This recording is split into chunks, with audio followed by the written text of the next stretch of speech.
నమస్తే, welcome to village agriculture YouTube channel. ఎవరైతే కొత్తగా చూస్తున్నారో ప్లీజ్ సబ్స్క్రైబ్ చేసుకుని సపోర్ట్ చేయండి. ఈరోజు ఈ పత్తిలో రసం పీల్చే పురుగులు అయితే కనిపిస్తున్నాయి అక్కడక్కడ. దీనికి పరిష్కారం ఏమిటనేటువంటిది చూస్తాం. ఈ రసం పీల్చే పురుగులు కనిపిస్తున్నాయి కదా, చూడండి. ఇక్కడ ఇది అక్కడక్కడ ఈ నల్ల పేన్లు అయితే ఉన్నాయన్నమాట.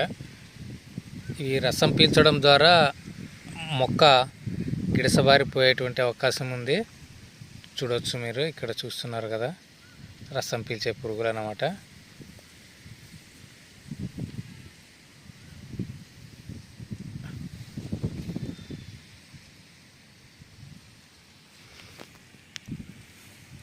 ఈ రసం పీల్చే పురుగులు కనుక ఉధృతి కనుక ఎక్కువైతే మొక్క గిడసబారిపోయి ఈ కొమ్మలు అనేటువంటిది, ఈ కొమ్మల పెరుగుదల కూడా ఆగిపోతుంది అన్నమాట.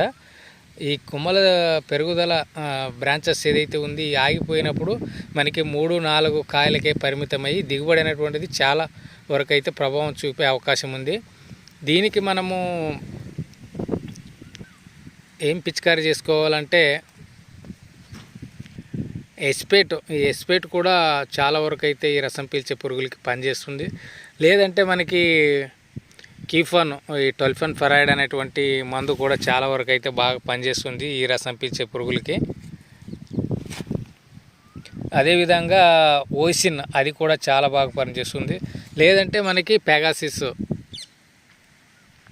అది కూడా చాలా వరకు అయితే పనిచేస్తుంది అన్నమాట. వీటిలో ఏదో ఒకటి పిచికారీ చేసుకున్నా కూడా ఈ రసం పీల్చే పురుగుల్ని కంట్రోల్ చేసుకోవచ్చు.